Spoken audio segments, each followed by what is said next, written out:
नाम है duct tape marketing, the world's most practical small business marketing guide, जिसे लिखा है जॉन जेन्स ने। तो आइए जानते हैं, क्या आप इस तरीके से मार्केटिंग करना सीखना चाहते हैं कि आपकी मार्केटिंग बस कस्टमर के दिमाग में चिपक जाए, एक टेप की तरह आपका छोटा सा बिजनेस बहुत बड़ा हो जाए? क्या इसके बारे में जानना चाहेंगे? तो एग्जैक्टली ये बिल्कुल सही बुक है। जॉन जेन्स के हिसाब से मार्केटिंग एक सिस्टम है और आपको भी अपनी मार्केटिंग को इफेक्टिव बनाने के लिए इस सिस्टम को फॉलो करना पड़ेगा। इस किताब में हम आपको कुछ ऐसी ही स्ट्रेटेजीज के बारे में बताने जा रहे हैं जो आप अपने बिजनेस मार्केटिंग में अप्लाई कर सकते हैं। मार्केटिंग का मेन गोल लोगों को ये बताना है कि सबसे पहले तो आप हमें जानिए अच्छे से, फिर पसंद कीजिए और फाइनली लास्ट में जाकर के हम पर विश्वास कीजिए। अगर आपके पास डक्ट टेप मार्केटिंग है तो आप भी उन्हें try, buy, repeat and refer के लिए लीड कर सकते हैं। एक छोटे बिजनेस में मार्केटिंग पर ज्यादा स्पेंड करने की जरूरत नहीं पड़ेगी, क्योंकि कुछ ऐसे सिंपल और इफेक्टिव तरीके हैं जिससे आप स्टिक मार्केटिंग कर सकते हैं। और इनमें से कुछ है client stages, content driven site और साथ ही मार्केटिंग आवर ग्लास। अब आप सोच रहे हैं मार्केटिंग आवर ग्लास क्या है? आइए जानते हैं। मार्केटिंग आवर ग्लास मार्केटिंग में एक कॉन्सेप्ट है, एक सिद्धांत, एक प्रिंसिपल है। इसे हम एग्जांपल से समझते हैं। मान लीजिए आपकी वेबसाइट में 100 लोग आते हैं और फ्री में आपके ब्लॉग में आपके आइडियाज पढ़ते हैं। उसमें से 50 लोग आपका प्रोडक्ट खरीदते हैं, यानी ये आपके बायर्स है। इनमें से 20 लोगों को आपका प्रोडक्ट पसंद आता है और ये आपसे दोबारा खरीदते हैं, यानी ये आपके रिपीट बायर्स है। अब इनमें से कुछ लोग, मान लीजिए 5 लोग आपके फैन बन गए और ये आपका प्रोडक्ट बाकी लोगों को भी खरीदने के लिए बोलते हैं, तो ये आपके प्रमोटर्स है। अब इन प्रमोटर्स की वजह से आपकी सेल्स दोबारा से बढ़ने लगेगी। अगर आप इन नंबर्स को ड्रॉ करोगे तो वो एक आवर ग्लास की तरह दिखाई देगा, यानी जिसे हिंदी में बालू घड़ी या रेत घड़ी भी बोलते हैं, जिसमें से रेत एक हिस्से से दूसरे हिस्से में जाती थी। तो बहुत पुराने टाइम में हम इसे टाइम को मेजर करने के लिए रखते थे, तो इसे कहते हैं मार्केटिंग आवर ग्लास। तो इन सभी कॉन्सेप्ट्स के बारे में आप इस समरी में बाद में जानेंगे, लेकिन सबसे पहले हम जानते हैं स्ट्रेटेजी बिफोर टैक्टिक्स के बारे में। मार्केटिंग स्ट्रेटेजी और मार्केटिंग टैक्टिक्स के बीच एक डिफरेंस है। स्ट्रेटेजी टैक्टिक्स के पीछे की अंडरलाइन प्रिंसिपल को रेफर करती है। किसी भी बिजनेस टैक्टिक पर काम करने से पहले आपको अपनी स्ट्रेटेजी बनानी पड़ेगी। अब सवाल है कि मार्केटिंग स्ट्रेटेजी क्या है? तो ये सिर्फ एक सेट ऑफ गोल्स या लिस्ट ऑफ ऑब्जेक्टिव्स नहीं है। आप अपने गोल्स कैसे अचीव करने वाले हैं, ये आपकी स्ट्रेटेजी डिसाइड करती है। एक तरह से बोले तो उन ऑब्जेक्टिव्स को पाने के लिए एक प्रिसाइज प्लान ही स्ट्रेटेजी कहलाएगा। अगर आपका बिजनेस है तो मार्केट को डोमिनेट करना और अपने कस्टमर्स को सर्व करना ही आपका गोल होगा।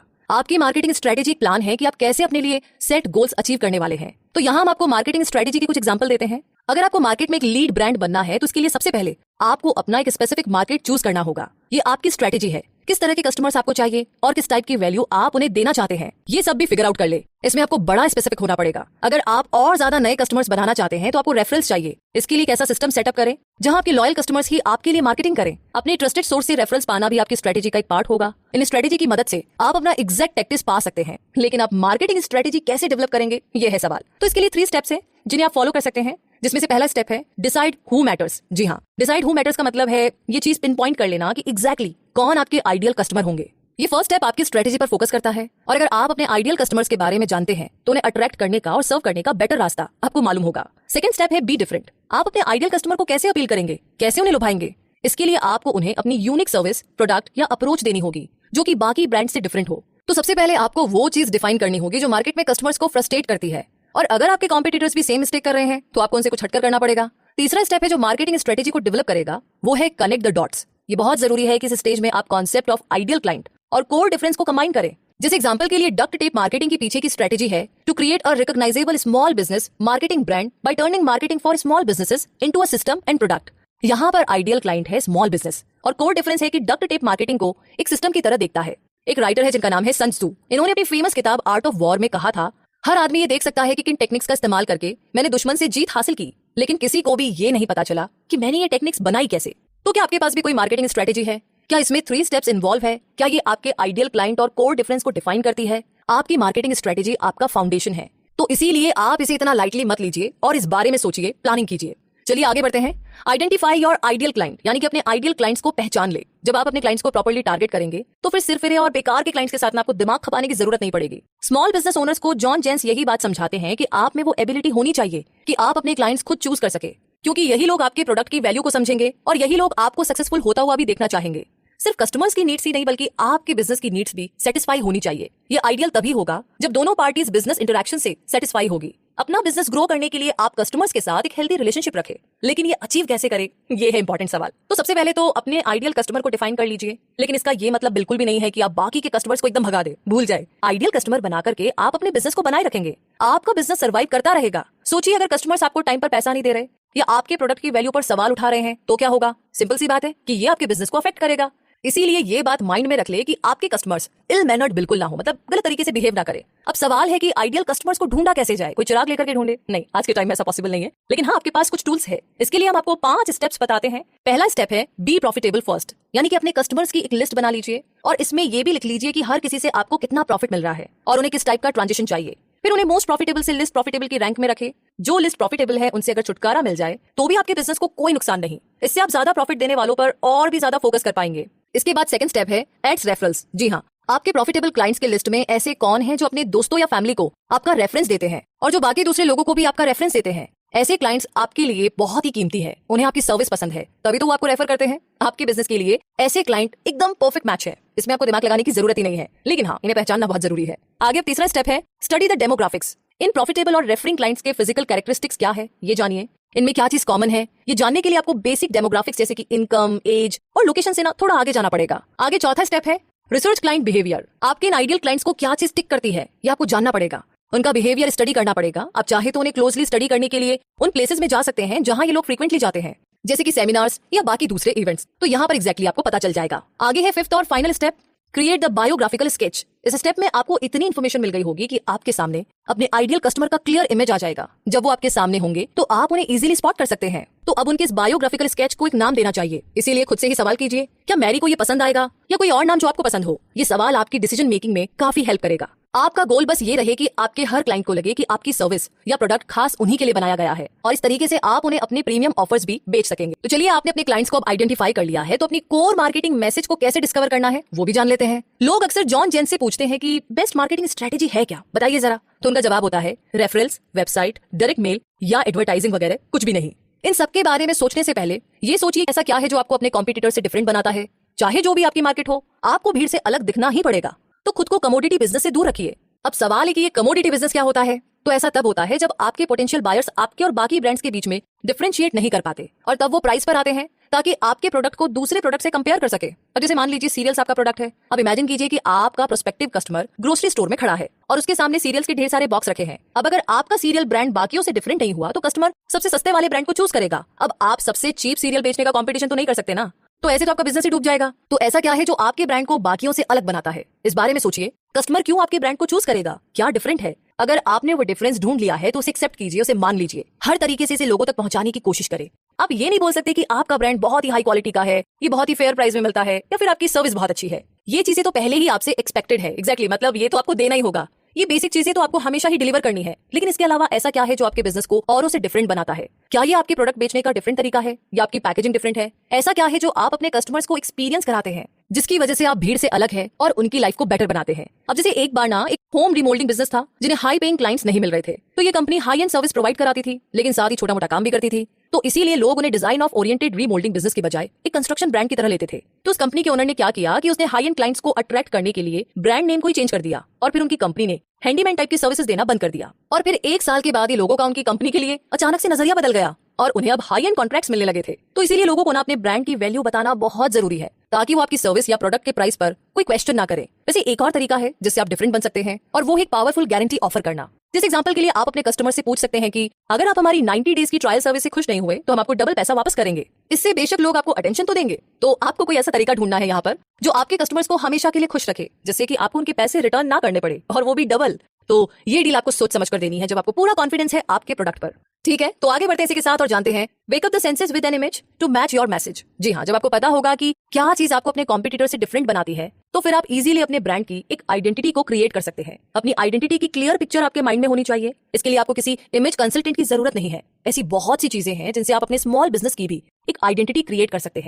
फर्स्ट इंप्रेशन बहुत ही पावरफुल होता है। आपके ब्रांड का फर्स्ट इंप्रेशन मार्केट में स्टिक हो जाएगा। इसीलिए डीपली सोचिए कि क्या करना है, क्योंकि लोगों के सामने आपका ब्रांड एकदम नया है तो इसे ऐसा दिखना चाहिए कि ये अपीलिंग लगे। तो आपको कोई ऐसा तरीका ढूंढना है यहाँ पर जो आपके कस्टमर्स को हमेशा के लिए खुश रखे, जिससे कि आपको उनके पैसे रिटर्न ना करने पड़े और वो भी डबल। तो ये डील आपको सोच समझ कर देनी है जब आपको पूरा कॉन्फिडेंस है आपके प्रोडक्ट पर। ठीक है, तो आगे बढ़ते हैं इसी के साथ और जानते हैं wake up the senses with an image to match your message. जी हाँ, जब आपको पता होगा कि क्या चीज आपको अपने कॉम्पिटिटर से डिफरेंट बनाती है तो फिर आप इजीली अपने ब्रांड की एक आइडेंटिटी को क्रिएट कर सकते हैं। अपनी आइडेंटिटी की क्लियर पिक्चर आपके माइंड में होनी चाहिए। इसके लिए आपको किसी इमेज कंसल्टेंट की जरूरत नहीं है। ऐसी बहुत सी चीजें हैं जिनसे आप अपने स्मॉल बिजनेस की भी एक आइडेंटिटी क्रिएट कर सकते हैं। फर्स्ट इंप्रेशन बहुत ही पावरफुल होता है। आपके ब्रांड का फर्स्ट इंप्रेशन मार्केट में स्टिक हो जाएगा। इसीलिए डीपली सोचिए कि क्या करना है, क्योंकि लोगों के सामने आपका ब्रांड एकदम नया है, तो इसे ऐसा दिखना चाहिए कि ये अपीलिंग लगे। जो दिखता है उसी के बेस पर लोग आपको जज करेंगे। अपनी आइडेंटिटी क्रिएट करने के लिए आप क्या एलिमेंट्स यूज करेंगे?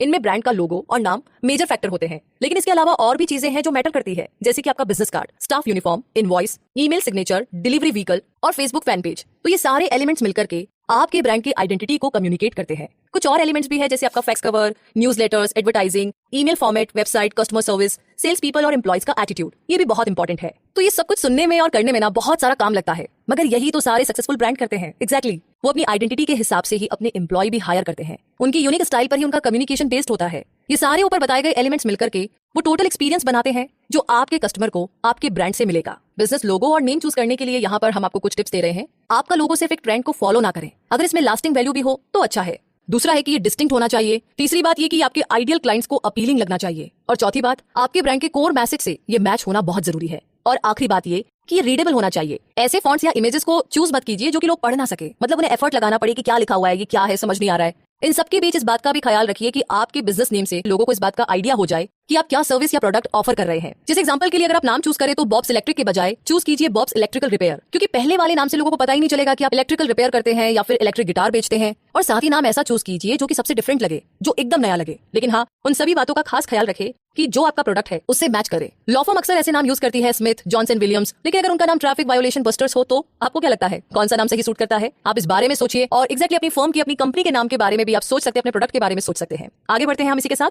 Create products and services for every stage of client development. आइए जानते हैं, इस चैप्टर में आपको दो इंपॉर्टेंट कॉन्सेप्ट्स के बारे में बताया जाएगा। ये क्लाइंट डेवलपमेंट और मार्केटिंग आर ग्लासेस के स्टेजेस है। तो चलिए पहले क्लाइंट स्टेजेस से शुरू करते हैं। आप बस एक ही टाइप का प्रोडक्ट या सर्विस नहीं दे सकते, क्योंकि ये अप्रोच आपको ऑल या नथिंग वाली सिचुएशन में लाकर के खड़ा कर देगी और आपके बिजनेस को लिमिट कर देगी। इसीलिए आपके पास अपने क्लाइंट्स के लिए ऑफर्स की सीरीज होनी चाहिए। मार्केटिंग ऐसे ही कीजिए जैसे कि आप किसी को डेट कर रहे हैं। आप अपने आइडियल गर्ल या बॉय के बारे में सोचते हैं और जब आपको एक परफेक्ट मैच मिल जाता है तो आप शादी के सपने देखने लगते हैं, फिर घर, परिवार और बच्चे, फिर तो लंबी चेन है खैर। लेकिन अपने रिलेशनशिप में लाइफ टाइम कमिटमेंट से पहले आपको कुछ स्टेजेस से गुजरना पड़ेगा। सेम यही चेंज मार्केटिंग के साथ भी अप्लाई होता है। तो क्लाइंट डेवलपमेंट के स्टेजेस क्या है? ये स्टेजेस है suspects, prospects, clients, repeat clients और चैंपियंस। अपने आइडियल क्लाइंट के बारे में सोचना आपका फर्स्ट स्टेज है। फिर आपके सस्पेक्ट्स वो लोग हैं जो आपके आइडियल क्लाइंट प्रोफाइल में फिट होंगे और आपके इनिशियल ऑफर पर रिस्पॉन्ड करके वो आपके प्रोस्पेक्ट्स भी बन जाएंगे। क्लाइंट्स वो लोग होते हैं जिन्होंने आपके प्रोडक्ट को खरीदा और ट्राई किया, और जब वो लौट करके आपके पास वापस आते हैं तो आप उन्हें अपना रिपीट क्लाइंट बोल सकते हैं। और फाइनली चैंपियंस वो होते हैं जो ज्यादा से ज्यादा आपके एक्सपेंसिव लेकिन वैल्यूएबल प्रोडक्ट्स को खरीदेंगे। और सबसे इंपॉर्टेंट बात है कि ये चैंपियंस आपका बिजनेस बाकी लोगों को भी रेफर करेंगे। जी हाँ, आप अपनी मार्केटिंग स्ट्रेटेजी का यूज लोगों को सस्पेक्ट स्टेज से चैंपियंस स्टेज तक लाने में करेंगे। इस प्रोसेस में आप अपने क्लाइंट्स और बिजनेस रिलेशनशिप में ट्रस्ट और लॉयल्टी बिल्ड करेंगे। तो आप ये ट्रस्ट कैसे बिल्ड करेंगे? जाहिर है कि आप ये ट्रस्ट अपने हाई क्वालिटी प्रोडक्ट्स या सर्विस देकर के बिल्ड करेंगे। और ये चीज हमें मार्केटिंग आवर ग्लास के कॉन्सेप्ट पर लेकर आती है। क्या आप मार्केटिंग फनल से फेमिलियर है? अपने माइंड में किचन फनल की पिक्चर को ट्राई कीजिए, सोचिए। मार्केटिंग फनल का आइडिया है कि लोगों को हाई प्राइस में आपके ज्यादा वैल्यूएबल ऑफर के बारे में गाइड किया जाए। इसके डीपेस्ट लेवल पर आपके हाई एंड क्लाइंट होते हैं जो आपके प्रीमियम ऑफर्स के लिए सब्सक्राइब करेंगे। मार्केटिंग फनल यहाँ पर खत्म होती है। अब एक आर ग्लास को इमेजिन कीजिए।